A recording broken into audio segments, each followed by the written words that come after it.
Shalom, brothers and sisters. Welcome to the Hebrew Learning Center in West Africa, Adukram, Ghana. Today's topic will focus on the harvest of the Most High, which is also known as the gathering.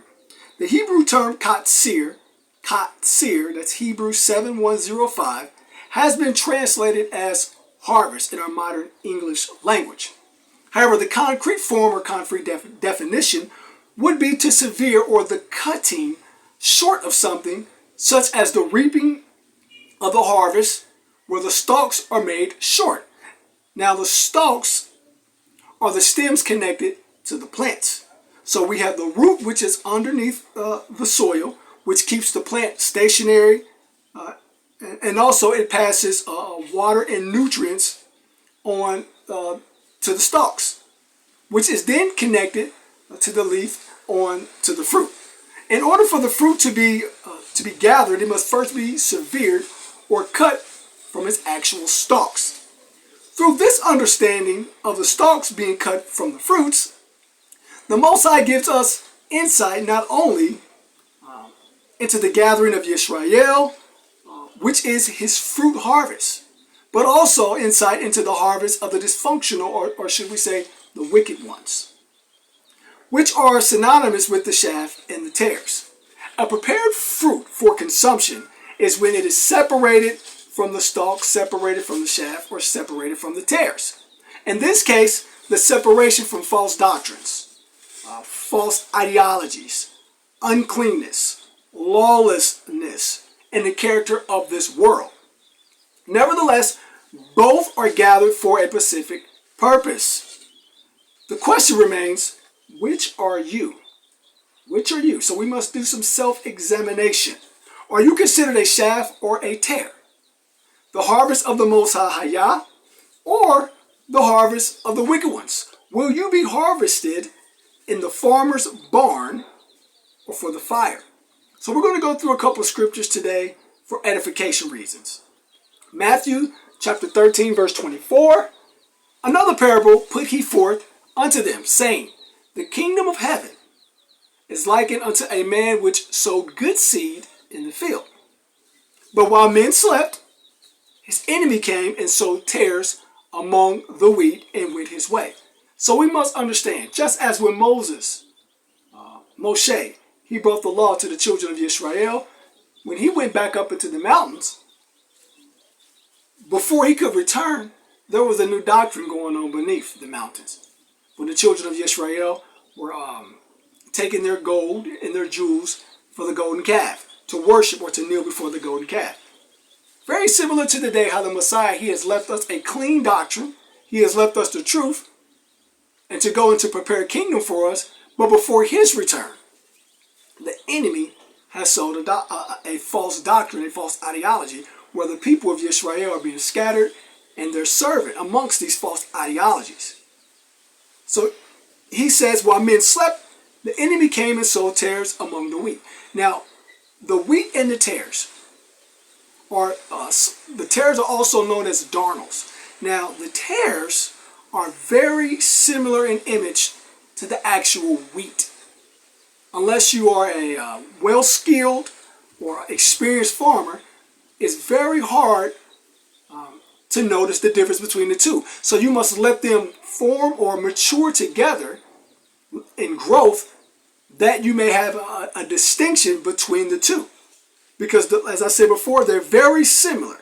The tares and the wheat, they look the same to the eye, unless you have experience and eyes to actually see. Verse 26, but when the blade, or when the herbage was sprung up and brought forth fruit, then appeared the tares also. Verse 27, so the servants of the householder came and said unto him, Sir, did not you sow good seed in your field? From whence then have it tares? Verse 28, he said unto them, an enemy hath done this. The servant said unto him, will you then that we go and gather them up? So back to the enemy sowing these false tares, this false doctrine amongst the people. This enemy would be those what we know as the fallen angels, the fallen messengers, but also the house of Edom, the Roman Empire, the Roman Catholic Church, and modern day Christianity is known as of today. But it just doesn't stop there. It also trickles down into Judaism and also sex within the Hebrew Israelite community. But let's continue. An enemy hath done this. The servant said unto him, will you then that we go and gather them up? Verse 29. But he said, no, nay. Least while you gather up the tares, you root up also the wheat with them. Now why is that? Because they look very similar. No different from the fruits, the same as the doctrines. You may see people walking around with the Torah, or they may call it the Bible, and they may use different names for the Messiah, or what it may be. However, their actions don't show forth his doctrine. Even those amongst the Hebrew Israelite community, their actions don't bring forth fruit that the Messiah has sent us out to bring forth. Same with those of the Christian church in Judaism and Catholicism. They look similar, however, they bring forth different fruit. Their actions or their works are not the same. Verse 30 says, let them both grow together unto the harvest. Now that word harvest there is the Hebrew word katsir, which means the cutting, the severing. So let them grow together unto the cutting. And in the time of harvest, or in the time of cutting, I will say to the reapers, gather you together first the tares, and bind them in bundles to burn them, but gather the wheat into my barn. So we get the understanding that there's two different gatherings, two separate gatherings. One are the set apart ones, those who have been washed through the shed blood of the Messiah, Yahshua, or some say Yehoshua.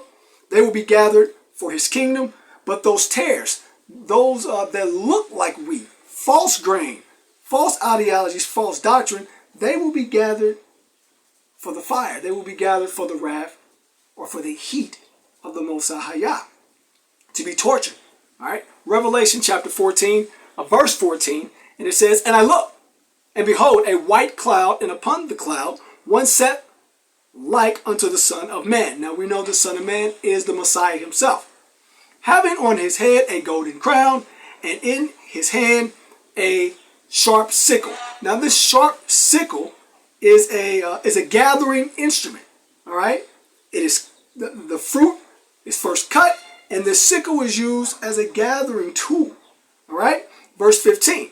And another angel or another messenger came out of the temple, crying with a loud voice to him that sat on the cloud, thrust in your sickle, cut down the wheat, cut down the fruits, and gather. It says, and reap. All right. And reap, which is another word for harvest, mean and cut. For the time come for you to reap, or to cut, to severe. For the harvest or the cutting of the earth is ripe. Verse 16, and he that sat on the cloud thrust in his sickle on the earth, and the earth was reaped, meaning it was cut and it was gathered. So this right here, what we see is another example of the set apart ones, the chosen ones of the Most High HaYah through the Messiah. They are being cut and they are being gathered. They're being reaped. But there was another gathering. There was another harvest. Verse 17. And another angel came out of the temple, which is in heaven, he also having a sharp sickle. So this other messenger, he also has a gathering instrument, a gathering tool. Verse 18. And another messenger came out from the altar, which had power over fire, and cried with a loud cry to him that had the sharp sickle, saying, thrust in your sharp sickle, thrust in your gathering instrument, and gather the clusters of the vine of the earth, for her grapes are fully ripe. And the angel or the messenger thrust in his sickle into the earth, and gathered the vine of the earth, and cast it into the great winepress of the wrath of the Most High Power. So we see there's two separate gatherings. All right, there's two separate gatherings, and we have to be very aware of the doctrines and our teachers that we are following in these last days, because the fruits that you bring forth will determine where you're being harvested, whom you're being gathered for and with. We're going to go to Matthew chapter 7, verse 16. You shall know them by their fruits, your actions. If you're not following the principles left by the Messiah, Matthew 5, 6, and 7, and throughout all, we call them the Gospels. And the principles left in the book of Hebrews chapter 6. The doctrine of baptisms. The doctrine of laying on the hands. The doctrine of the resurrection, the rising from the dead. And also the doctrine of eternal judgment. If we're not following those principles, then you're not bringing forth fruits. So it says you should know them by their fruits. If a person is teaching lawlessness, that we no longer have to follow the Sabbaths, the feast days, or the law, then we understand that they're gathering for the fire. The chaff in the wind, they are the tares. All right? So the fruits are the law, is the law of the Most High through the teachings of the Messiah. You shall know them by their fruits. Do men gather grapes of thorns or figs of thistles? Verse 17. Even so, every good tree brings forth good fruit, bring forth tov, or functional fruit, functional actions. But a corrupt tree or a rotten tree brings forth evil fruit, dysfunctional fruit, a fruit that doesn't do what it's supposed to do. Verse 18. A good tree or a functional tree cannot bring forth evil fruit. We must understand that. If we're bringing forth or we're walking in the true doctrine and teachings of the Messiah and we're following those teachings left unto us, then we should not bring forth evil or dysfunctional fruit. Neither can a corrupt tree bring forth good fruit. You're never going to have the Christian church or Catholicism or any other false doctrine out there, Judaism or those amongst the Israelite community who know they're Yisrael. If the doctrine is not functional, then the people will not be. Then the people will be dysfunctional, I should say. Verse 19. Every tree that brings not forth good fruit is hewn down. That's the cutting. It is cut down. It will be severed. It will be hewn down and cast into the fire. Wherefore, by their fruits you shall know them. By their fruits. And I also want to say this amongst our people. That even if you're a teacher, you have a very good teacher and he's teaching the correct doctrine. And he's following the correct doctrine of the Messiah. And he's following the law also. Through the Messiah. There may be people amongst the body that are not doing so.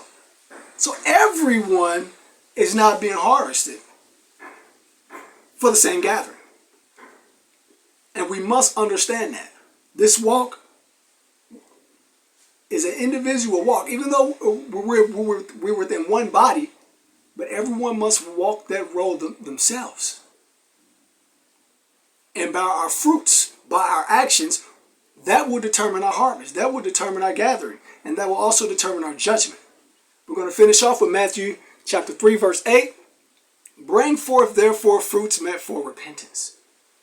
So the fruits that we shall bring forth is repentance. That Hebrew word is teshuvah, which means to turn back, turn around to the law, come back to the teachings of the Most High, His law, statutes, and commandments, but follow them not just through Moses, but through the teachings of the Messiah, Yehoshua. Follow those teachings through Him. Repentance are the fruits that we should be looking to bring forth. We're going to jump down to verse 12. Whose fan is in his hand, and he will thoroughly purge his floor and gather his wheat into the garner. He will gather his wheat, his set apart ones, into his barn. But he will burn up the chaff with unquenchable fire. I hope this message was able to edify you. I would like to give all praises be to the Most High HaYah in the name of Yahshua. Wakadash. Shalom.